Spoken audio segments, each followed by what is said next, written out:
All right. Let me just change this. So as Mike had described, we've been having this conversation, I'm going to say probably about 4 months now. When he first approached me, he was like, it's just a testimony. But I felt like God wasn't ready. God wasn't ready for me to give it. Let's put it that way. I wasn't ready. Let's put it that way. And you'll find out as to why as I go through. Before I begin my testimony, though, I'm going to start by reading Matthew 22, 37 to 40.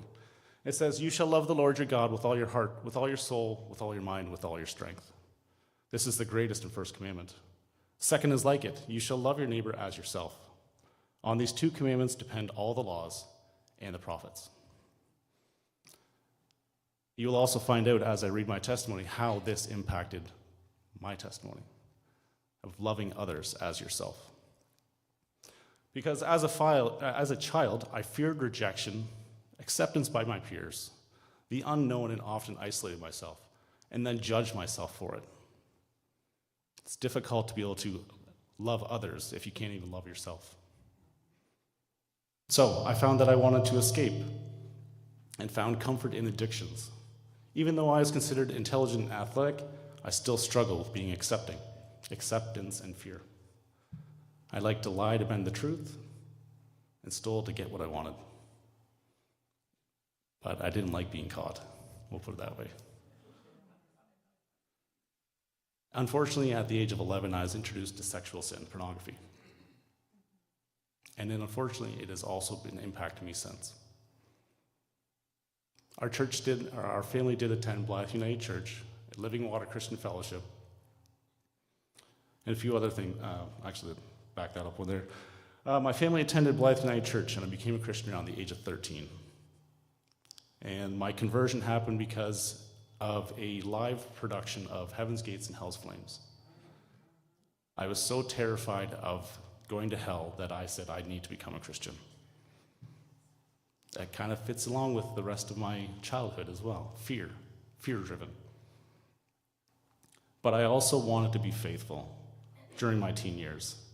And during that time, I was involved in Living Water Christian Fellowship, Gory Bible Chapel, youth groups, Bible studies, retreats, spiritual warfare education, and also genre gear counseling, if anyone knows of Caring for the Heart. And then at the age of 16, I was baptized by Ernest. At the age of 14, I was afraid to step forward into the unknown. So I had to get a job, though, and fortunately, my brother and his employer were Christians, so I was able to work on a farm. And we often listened to sermons during our lunch hours. But during high school, I had a dream of becoming a heart surgeon, but I lacked the confidence and the discipline. And uncertain about my future career, at the age of 18, I visited someone at Heritage Bible College in Cambridge, Ontario. Trying to listen to God's plan and follow his plan for my life, I felt like I needed to go there, and so I did at the age of 19. But unfortunately, I still struggle with doubt, insecurities, and fears. I met my wife 2 years into Bible college, and we both completed our degrees, but I also knew that because of my addictions and other things, I was not ready for ministry. Now, my faith of God was important to me, but I also needed to be financially supportive of my family. So I was able to get into the trades. I became a general laborer, which led into a full-time apprenticeship as a metal fabricator, and then that led into being a millwright. So technically, I have 10 years of education. I was still addicted to video games, though, and places where I could escape. Tried to be a good husband, but struggled. Really struggled. I tried to reach out to others for help and support during that entire time. But because of my desire to avoid confrontation and struggles, it hindered my relationship.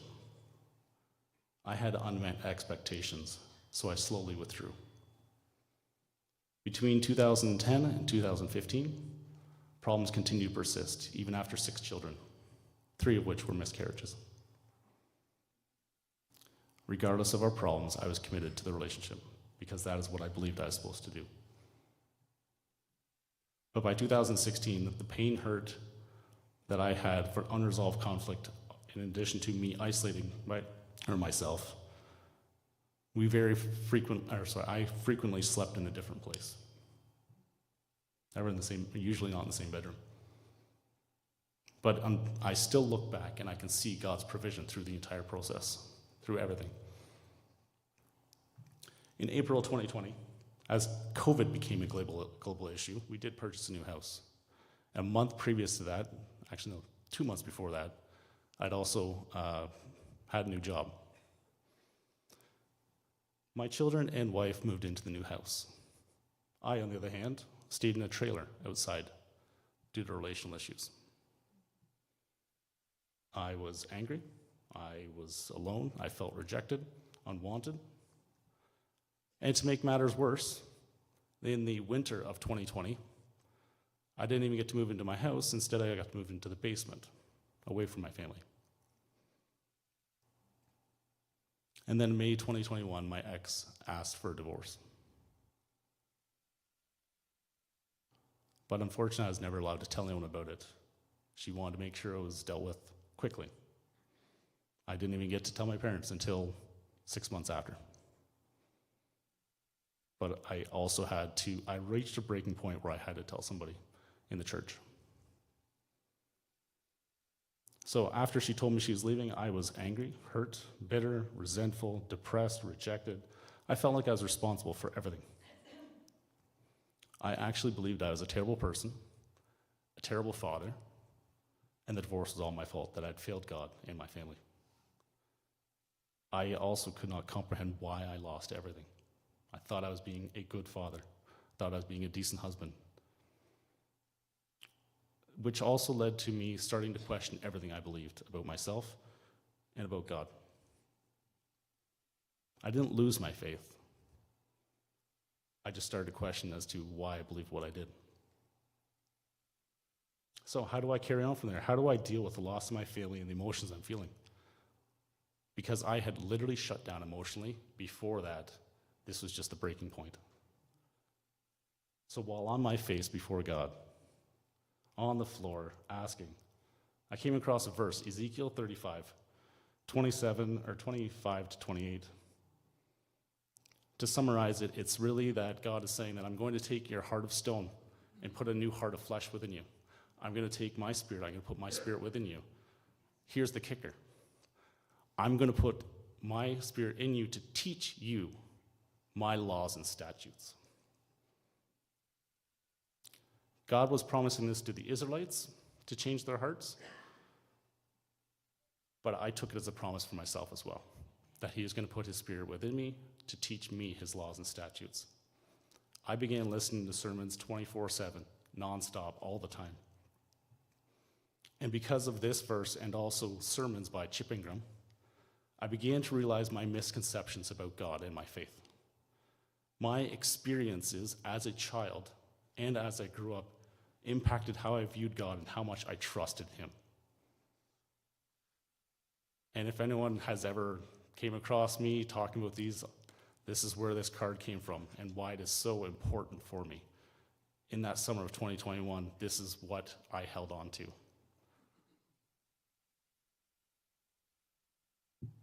God gave me that basement room, God met me in that basement room, and he gave me a peace and a comfort that I will never be able to experience and haven't.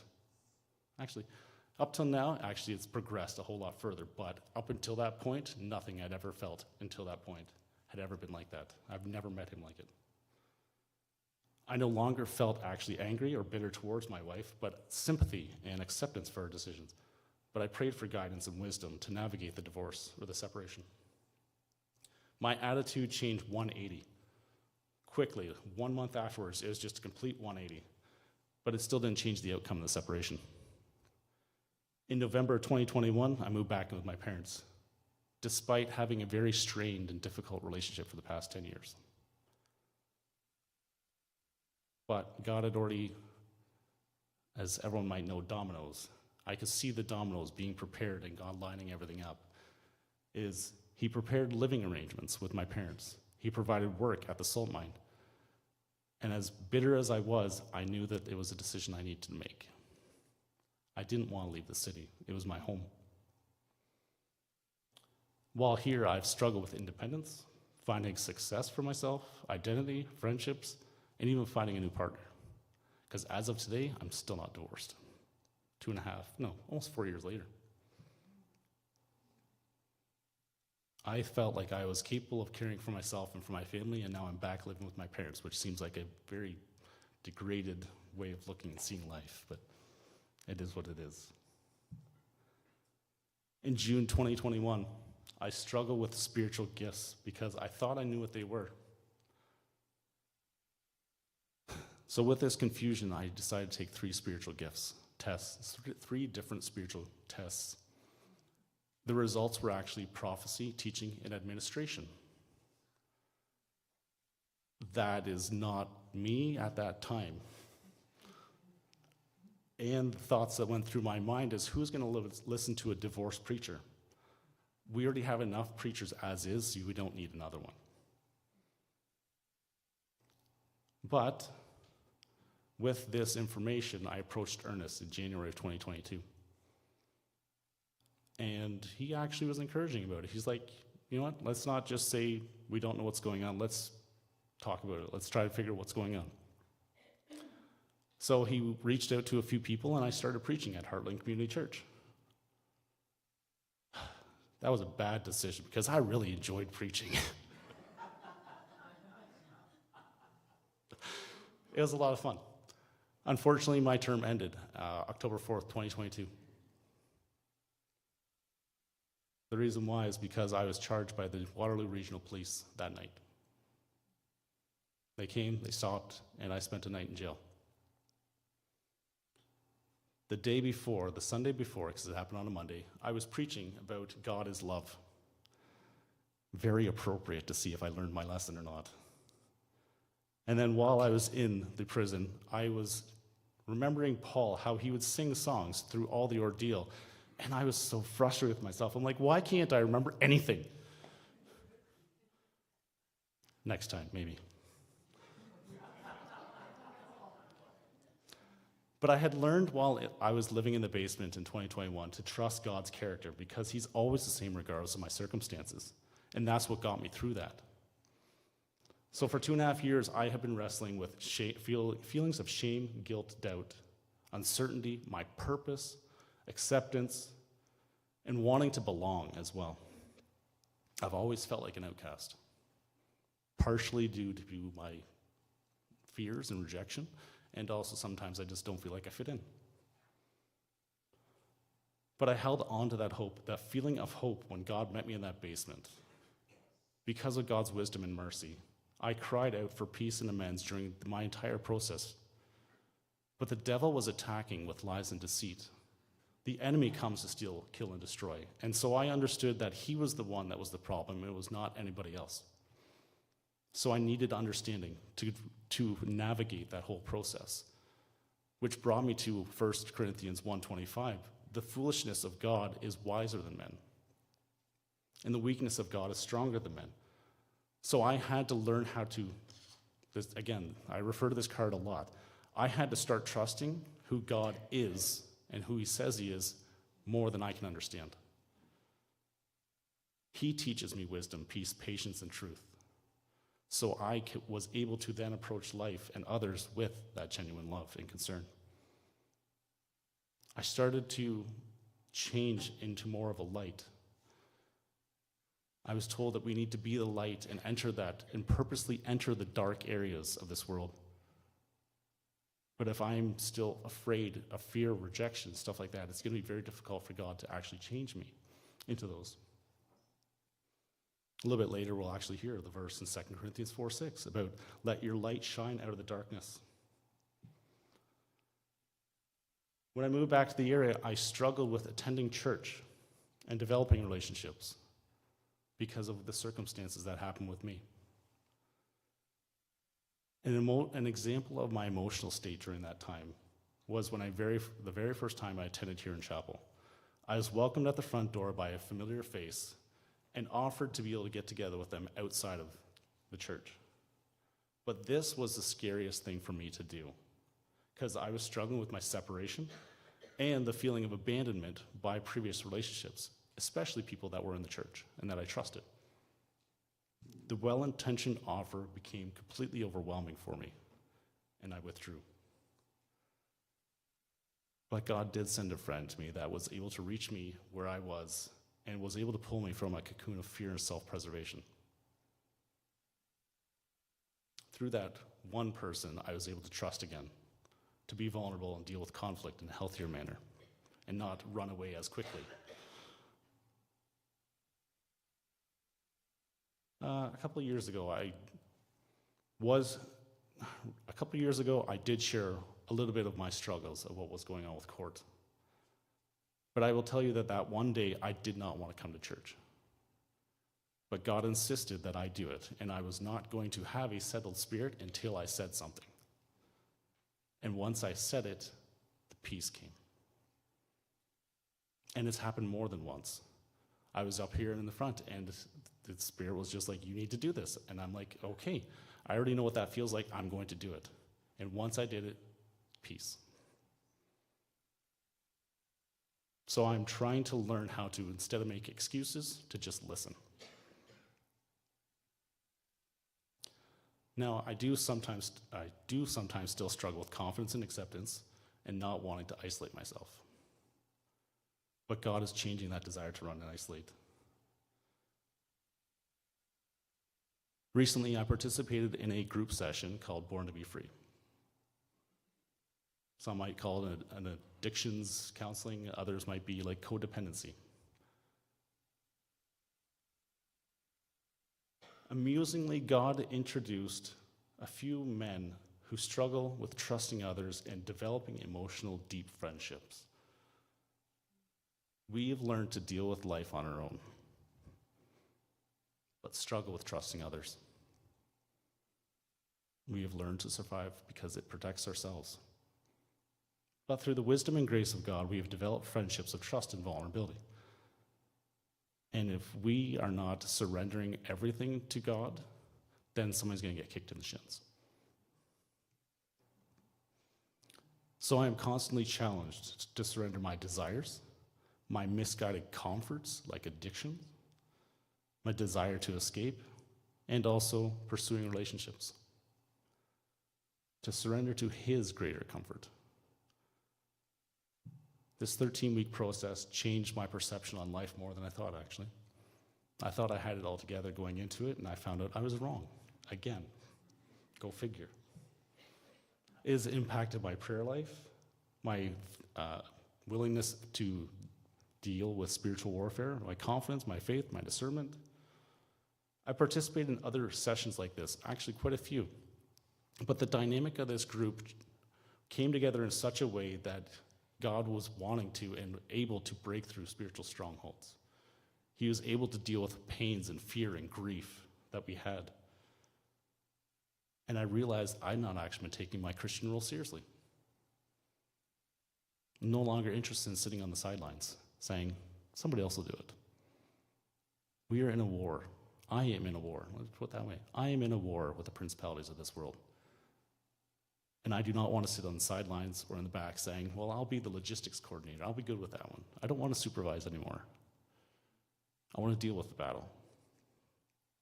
God wants me to express myself healthily and confront the lies so that Jesus can be my first love, as Revelation says. Now, I have not seen my children or interact with them since the day of my arrest, which is about 3.5 years now. I have had difficulty with thoughts of being a terrible father, not deserving to see them, with also hatred with the enemy for his lies and deceit that he has allowed to take place. And until my children decide to seek answers of truth and be able to pursue that, it will probably remain the same. Now, I do want to see my children, but the one thought that does come to my mind is that how much does our Heavenly Father just yearn for us? For me, is that every single time that we pursue anything else that's aside from him is how much does his heart break. I have found out through this entire process is that the limited amount of emotions that I have and that I'm starting to feel again, how much does he have? I believe that he is the only one that has the fruits of the Spirit, and we can only learn from him, nobody else. And that when I get to heaven is that it's going to be nothing but those characteristics of God. And that if somebody is to go to hell, it means that there is no love, there is no joy, there's no peace, there's no patience, there's no kindness. It is completely void of that. And that does not sound like fun. It sounds like I don't want anyone to go there. Regardless of the circumstances I went through, I would never change it, not one bit. I'm actually very thankful that I went through it. It has been difficult, but I have found a love that surpasses my understanding. And it will also allow me to reach others that are going through similar circumstances. It allows me to reach people that need it. Over the past 5 years since my separation, I've had more conversations with people, and I've had more intentionality about reaching them or trying to understand what they view of God. There are so many opinions in this world, but I want to give them a reason as to why Jesus brings life to them. One example I had was I spoke with a 19-year-old. I asked him, can you describe who God is? And his answer at a Christians men's conference is nice. That was his only response. So how can we shed the light to people if his only response is God is nice? But it depends on your perspective. I have many examples, and I wish I could share them all, but I do not have enough time during this speech, testimony. But one example I do want to give you is that while I was in Dominican, while Hurricane Melissa was coming through, I met a woman on the beach near the end of it. And all I was doing is just sitting there. And I had the Bible sitting on the end of my lawn chair, and she comes along, she looks at it and says, is that a Bible? And my first response is, yes, God, thank you. All right, let's have a conversation. God shows up. And I expected him to show up when I went to Dominican Republic. I desire to be a diligent laborer in his field, regardless of my location, to shine his light because he deserves the affection and devotion of each person. And I believe that God will provide everything I need for his purpose, and I want my desires to change accordingly. I want God to teach me his desires for his purpose and to remove any desire that is mine. As Moses says in Exodus 33:15, if your presence does not go before me, I'm not interested in going. My comfort has come from following his lead and being led like a cherished son. I have learned my next step of learning. I've learned my next step in my life. Right now, it's learning Spanish. I dislike hearing that as well, because it's not something that comes easy to me either. Again, I don't like confrontation, but I'm more willing to actually pursue this with vigor because I know that's what God wants. And so I will focus my heart, my eyes, my soul, my mind on Jesus because he's our first love. Because I am being led by him like a child. You know, usually when you're a child, it's all you do is you hold on to dad and he just leads the way because you know he has it all figured out. You don't have to worry. Well, that's exactly what I want to be. Led so I don't have to think about it. Thanks.